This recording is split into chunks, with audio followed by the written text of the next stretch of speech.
बिस्मिल्लाहिर्रहमानिर्रहीम। अब हम स्टार्ट करने जा रहे हैं कि फिजिकल लेयर इसकी कौन-कौन सी फंक्शनैलिटीज़ है, कौन-कौन से फंक्शन जो है वो फिजिकल लेयर परफॉर्म कर रहे हैं। तो फिजिकल लेयर में जो डेटा होता है वो हमारे पास in the form of bits होता है और in the form of signals. तो सबसे पहले physical characteristics of interfaces in media. Media की जो खासियत होती है, जो कैरेक्टरिस्टिक्स होती है, जो फीचर्स होती हैं, ठीक है?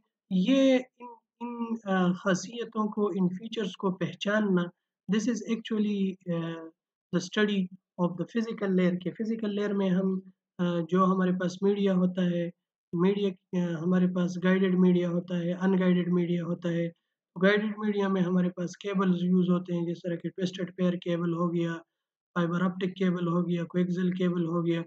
और जो हमारे पास अनगाइडेड मीडिया है, वायरलेस मीडिया है, तो उसमें से हमारे पास मल्टीपल रेडियोज़, वेव्स है, माइक्रोवेव्स है, और जो हमारे पास सैटेलाइट कम्युनिकेशंस है, वो हमारे पास यूज़ हो रहे हैं। तो फिजिकल लेयर में हम ये स्टडी करते हैं कि हमारे पास इस मीडिया की कौन-कौन सी खासियतें हैं, इस मीडिया में डेटा किस फॉर्म में जाएगा। से फॉर एग्ज़ाम्पल अगर हमारे पास फाइबर ऑप्टिक है तो उसमें से डेटा हमारे पास सेंड होता है किस फॉर्म में, इन द फॉर्म ऑफ लाइट होता है, ठीक है? तो इस तरह की स्टडी, इस तरह की कैरेक्टरिस्टिक को, खासियतों को मीडिया के स्टडी, ये हमारे पास फिजिकल लेयर में आता है, ये फंक्शनैलिटीज़ है। दूसरा जो इसकी मेन पॉइंट है वो है रिप्रेजेंटेशन ऑफ बिट्स, के इस मीडिया में जो डेटा है जाएगा वो किस फॉर्म में जाएगा। इनकोडिंग स्कीम, जिसमें हमारे पास पोलर है, नॉन पोलर है, यूनिपोलर है, बाइपोलर है। तो वो स्कीम्स, ये जो हमारे पास बिट्स आ रहे हैं, उनको हम किस तरह से इससे सिग्नल्स जनरेट करेंगे, ठीक है? इससे सिग्नल्स किस तरह से जनरेट होंगे, तो ये एन्कोडिंग स्कीम्स, इसकी स्टडी ये भी फिज़िकल लेयर में ही आती है, ठीक है? और सिग्नलिंग, कि किस तरह से सिग्नल्स जो है वो जनरेट होंगी, बिट से सिग्नल्स किस तरह से जनरेट होंगी। कुछ मीडिया जो है उसमें data in the form of bits, 0 1s की फॉर्म में जाएगा, लेकिन कुछ जो हमारे पास मीडियाज़ है उसमें से इन the form of signals data जाएगा। तो ये इसकी स्टडी भी ये किसमें आती है, ये फिजिकल लेयर के अंडर ही आती है, ठीक है? उसके बाद हमारे पास है डेटा रेट। हर मीडिया में, जिस तरह के हम कह रहे हैं गाइडेड मीडिया, ये फाइबर ऑप्टिक केबल जो है उसमें डेटा हाई स्पीड से जा रही होती है एज़ कम्पेयर टू जो हमारे पास ट्विस्टेड पेयर केबल है। डिस्टेंस के हवाले से अगर हम देख लें, तो फ्रीक्वेंसीज़ के हवाले से डेटा रेट किस फॉर्म में कितनी डेटा है इसको सपोर्ट करता है, ठीक है? उसके बाद हमारे पास है एक और फंक्शनैलिटी, सिंक्रोनाइज़ेशन ऑफ बिट्स। जो हमारे पास मैसेज है, हमने प्रीवियस स्लाइड्स में पढ़ लिया कि हमारे पास जब प्रेज़ेंटेशन लेयर पे, एप्लीकेशन लेयर पे और सेशन लेयर पे इसको हम मैसेज कहते हैं। उसके बाद जब ट्रांसपोर्ट लेयर पे आ जाती है तो इसको हम सेगमेंट कहते हैं। उसके बाद हमारे पास पैकेट, और पैकेट से फिर हमारे पास फ्रेम्स, और फ्रेम्स फिर होते हुए हमारे पास बिट्स या सिग्नल्स जो है उस फ्रेम से बन जाते हैं। तो सिंक्रोनाइज़ेशन ऑफ बिट्स के, जो हमारे पास फ्रेम होगा या पैकेट होगा या सेगमेंट होगा या मैसेज होगा, तो वो मैसेज एक ख़ास सीक्वेंस से होगा, ठीक है? अब सेंडर साइड पे जो सीक्वेंस होगा, वो रिसीवर साइड पे भी उसी सीक्वेंस को हमने बरकरार रखना है, ठीक है? और जो मैसेज, जो टाइम स्टैम्प वगैरह उसको दिया हुआ है रिसीविंग साइड पे, उसी टाइम स्टैम्प पे या उसी टाइम में वो पहुँचना चाहिए। तो इसके लिए जो लफ्ज़ यूज़ होता है, दिस इज़ कॉल्ड सिंक्रोनाइज़ेशन, कि जिसमें से जो बिट्स एक-दूसरे के सीक्वेंस में है, तो वो रिसीविंग साइड पे उसी सीक्वेंस में होना चाहिए, ताकि मैसेज आगे-पीछे ना हो। जो मैसेज हो वो प्रॉपर्ली रिसीविंग साइड पे भी वही मैसेज पहुँच जाए। तो this is called synchronisation of bits, के जो बिट्स है सेंडर साइड पे, वही बिट्स रिसीविंग साइड पे भी हो, वही सीक्वेंस वगैरह, ठीक है? This is called synchronisation of bits. तो ये भी फिज़िकल लेयर्स की फंक्शनैलिटी में आती है। लाइन कॉन्फ़िगरेशन, एक हमारे पास है कि वो डेडिकेटेड लाइन है, पॉइंट टू पॉइंट है, या मल्टी पॉइंट है, कि एक आपके पास पाथ है, मीडिया है। तो ये 2 सोर्स और सेंडर या रिसीवर के दरमियान ये डेडिकेटेड लाइन है, पॉइंट टू पॉइंट कम्युनिकेशन है, या ये जो लाइन है ये शेयर्ड है, मल्टी पॉइंट कम्युनिकेशन है, ठीक है? तो ये स्टडी भी फिज़िकल लेयर के अंडर ही आती है। उसके बाद हमारे पास है physical topology. Physical topology, topology means the physical and logical layout of the network. ये जो नेटवर्क आपका बन रहा है वो फिज़िकली या लॉजिकली किस तरह से होता है। तो टोपोलॉजी भी फिजिकल लेयर में ही आती है। और टोपोलॉजी में मल्टीपल टोपोलॉजीज है, इस तरह के हमारे पास स्टार टोपोलॉजी है, बस टोपोलॉजी है, रिंग टोपोलॉजी है, मेश टोपोलॉजी है। वो आप लोग ऑलरेडी इससे फेमिलियर है, वो आप लोगों ने पढ़ी हुई है, अगर नहीं पढ़ी तो इसको आप पढ़ लें। ठीक है, डेटा कम्युनिकेशन एंड नेटवर्किंग में ऑलरेडी आप लोगों ने पढ़ा हुआ होगा। ठीक है, तो उसमें ये स्टडी भी ये फिजिकल लेयर में ही आती है, फिजिकल टोपोलॉजी। इसके बाद कुछ टर्म्स यूज होते हैं कि हमारे पास कोलिजन डोमेन क्या है और ब्रॉडकास्ट डोमेन क्या है। Domain actually the working area, जिस एरिया में आप काम कर रहे हैं तो उसको हम कहते हैं डोमेन। अब कोलिजन डोमेन क्या है? वो एरिया जिसमें से कोलिजन आकर हो, ठीक है, तो उसको हम कोलिजन डोमेन कहते हैं। ब्रॉडकास्ट डोमेन वो एरिया जिसमें से सब सिस्टम्स को या सब जो कम्युनिकेटिंग डिवाइस है उनको मैसेज पहुंच जाए, उसको हम कहते हैं ब्रॉडकास्ट डोमेन।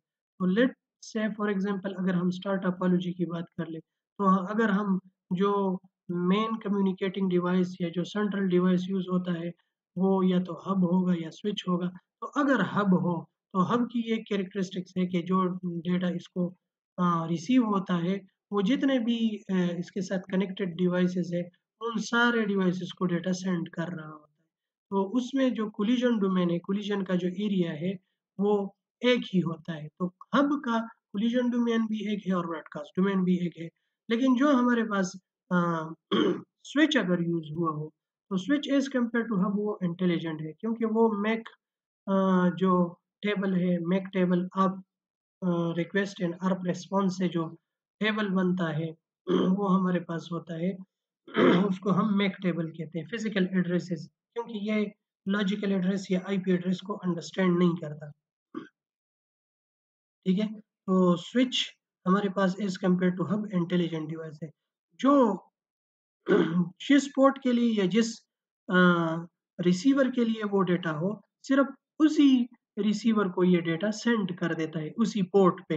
और ये अर्प रिक्वेस्ट और अब जो अर्प रिस्पॉन्स है, एड्रेस रेजोल्यूशन प्रोटोकॉल, इससे जो अब हमारे पास जो स्विच के पास जो मैक टेबल बनता है उसके थ्रू ये इस वजह से ये इंटेलिजेंट है, स्पेसिफिक पोर्ट पे या स्पेसिफिक डेस्टिनेशन को डेटा जो है वो सेंड कर रहा है। तो कोलिजन डोमेन उसमें से मल्टीपल कोलिजन डोमेन और ब्रॉडकास्ट डोमेन स्टिल स्विच में एक ही है।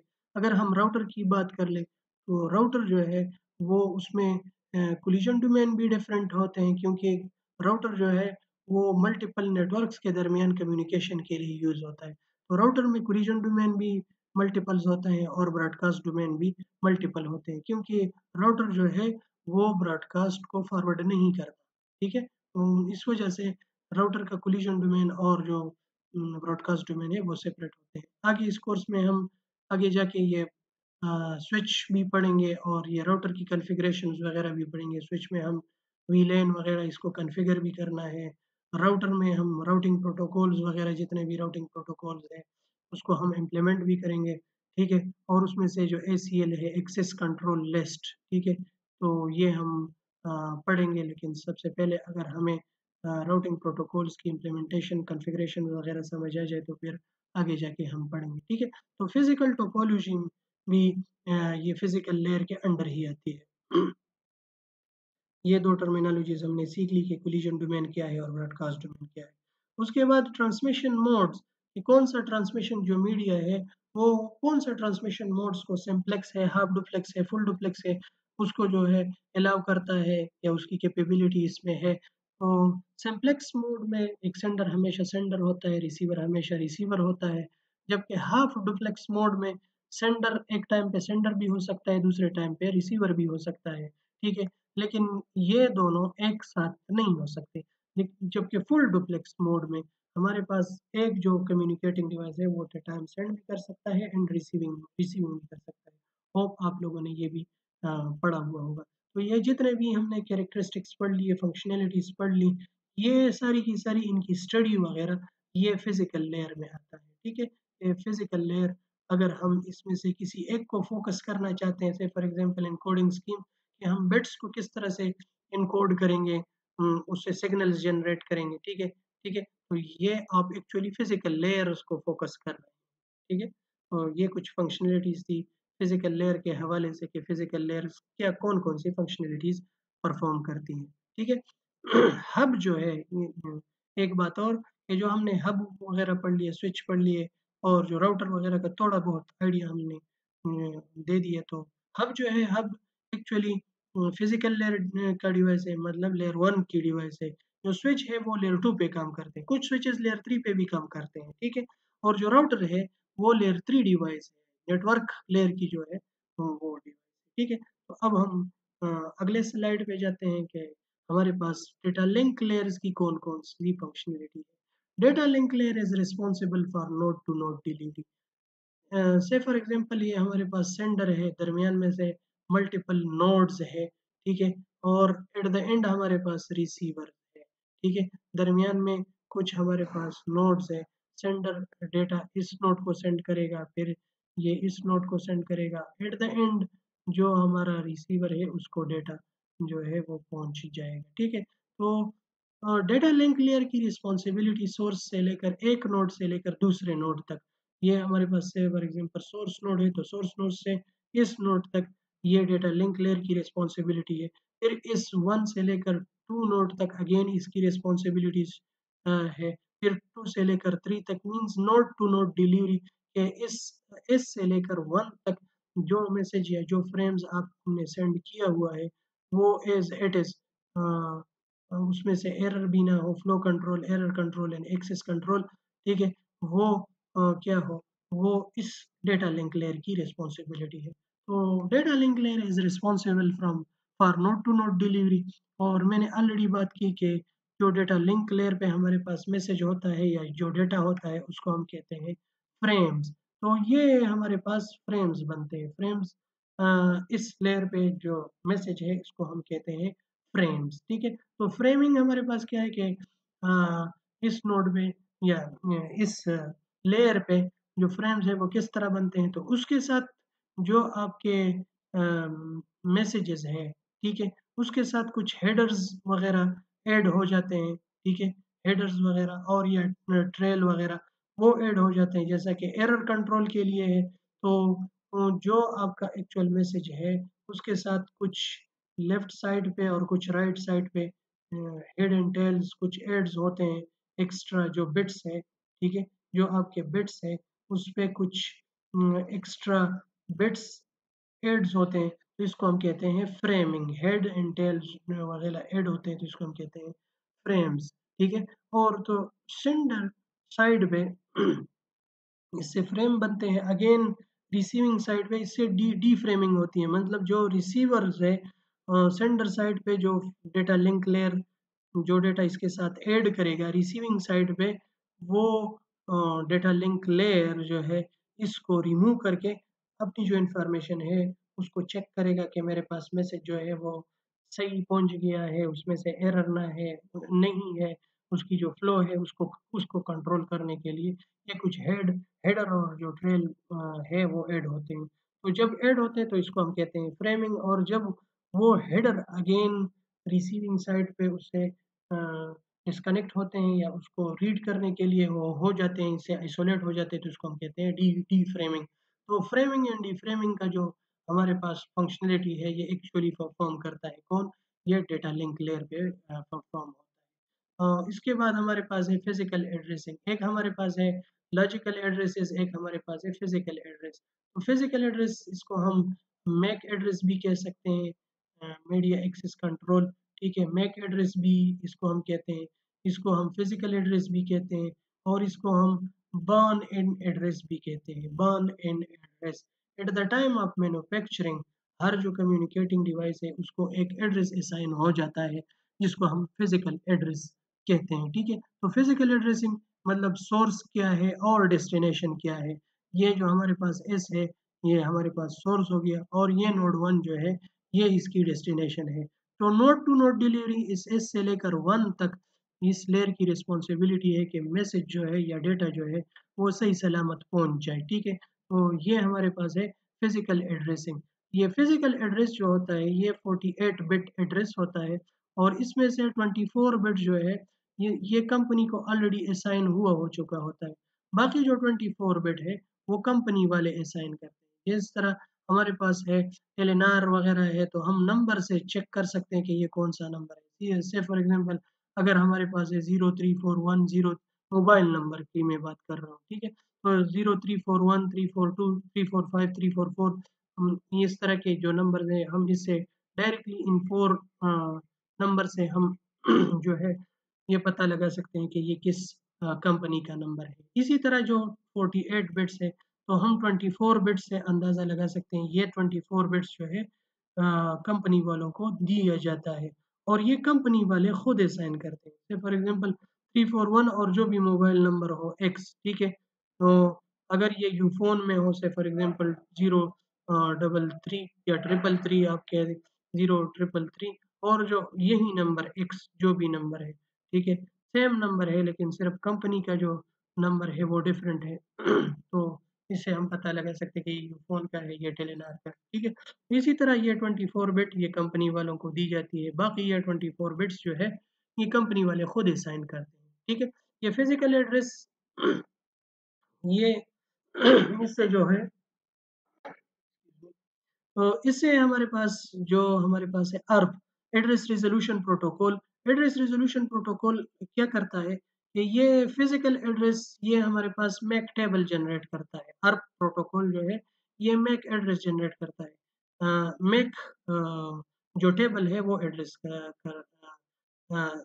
जो है ये जनरेट करता है। एक हमारे पास है ये लेयर 2 जो है ये आईपी को अंडरस्टैंड नहीं करता। It doesn't recognise the IP और लॉजिकल एड्रेस। ठीक है? ये logical address data link layer जो है ये लॉजिकल एड्रेस को अंडरस्टैंड नहीं करता। तो इस लॉजिकल एड्रेस को से फॉर एग्ज़ाम्पल कोई एड्रेस है 10.0.0.1 ठीक है? तो अब इसको पता नहीं है कि 10.0.0.1 कौन-सा है, तो ये अर्प रिक्वेस्ट जनरेट करता है। सब सिस्टम्स को जो आपका मेन स्विच लगा होता है, वो अर्प रिक्वेस्ट भेज देता है तमाम जो इसके साथ कम्युनिकेटिंग डिवाइसेज़ हैं, कि जो भी जिसका भी आईपी ये हो, वो मुझे अपना मैक एड्रेस सेंड करे। This is called the Arp request.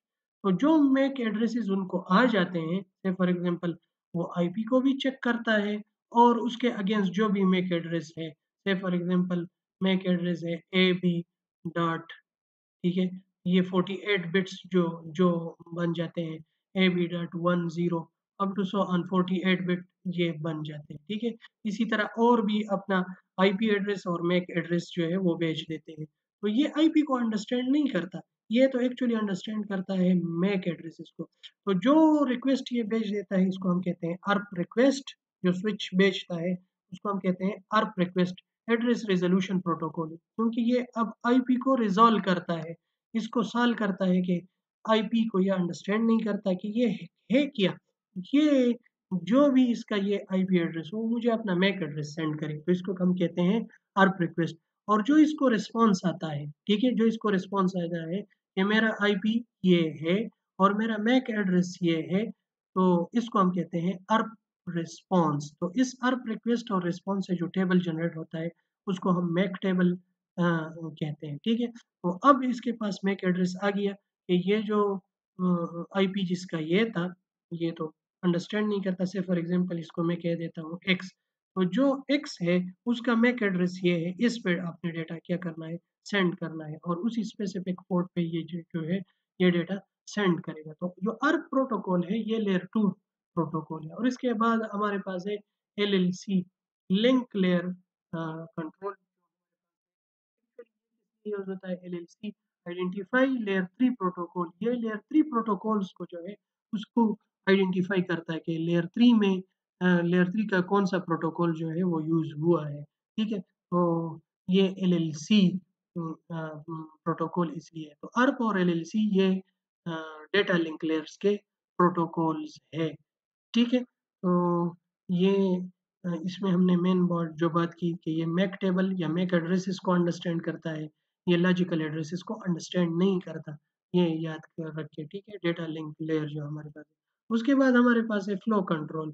Flow control क्या है? कैसे फॉर एग्ज़ाम्पल ये सेंडर है और ये जो नोड है, नोड 1 अब डेटा सेंड हो रहा है नोड 1 को।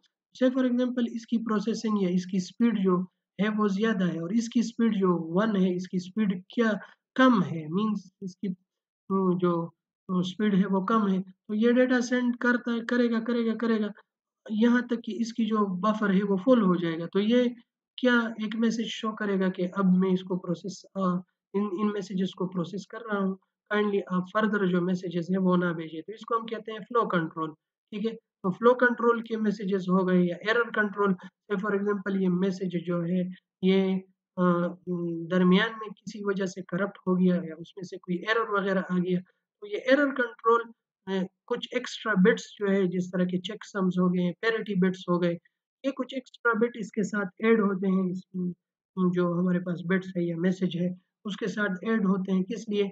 एरर कंट्रोल के। जो आपने डेटा सेंड किया है, वो इस एक नोड से दूसरे नोड को सही सलामत पहुँचा है कि नहीं पहुँचा। तो ये फंक्शनैलिटी भी एक्चुअली डेटा लिंक लेयर की फंक्शनैलिटीज़ है, एरर कंट्रोल।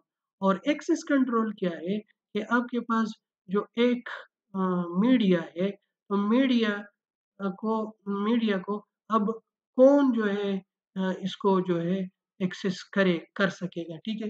मीडिया को कौन-सा एक्सेस करेगा, जिस तरह के हमारे पास बस टोपोलॉजी है, तो बस टोपोलॉजी में हमारे पास हर एक को या टोकन रिंग जो है उसमें से जिसके पास टोकन होगा, वही उसके पास एक्सेस है कि वो डेटा को सेंड करेगा, ठीक है? तो जिस तरह के हमारे पास सीएसएमए सीडी है, सीएसएमए सीए है, carrier sense multiple access with collision detection with collision avoidance, ठीक है? सीएसएमए, तो ये प्रोटोकॉल हमारे पास हो गए CSMA CD collision detection, carrier sense multiple access with collision detection and with collision avoidance, ठीक है? तो एक्सेस अब किसके पास इख्तियार है डेटा को सेंड करने का, डेटा को जो है रिसीव करने का, इसको हम कहते हैं एक्सेस कंट्रोल। तो ये फंक्शनैलिटीज़ हमारे पास है डेटा लिंक लेयर की फंक्शनैलिटी। इसमें से जो मेन पॉइंट्स है ये 3 हो गए और एक ये फिजिकल एड्रेसिंग और रेफरेम वगैरह। ये 4-5 पॉइंट्स हैं कि जो एक्चुअल फंक्शनैलिटीज़ है डेटा लिंक लेयर की, ठीक है? याद रखें, अगेन मैं बता रहा हूँ कि डेटा लिंक लेयर जो है it doesn't understand the logical address और द आईपी एड्रेस। ये आईपी एड्रेस को या लॉजिकल एड्रेस को अंडरस्टैंड नहीं करता, ठीक है? तो इधर थोड़ा-सा स्टॉप कर लेते हैं, उसके बाद हम आगे जाके और जो हमारे पास लेयर्स है, उनकी फंक्शनैलिटीज़ को हम पढ़ेंगे।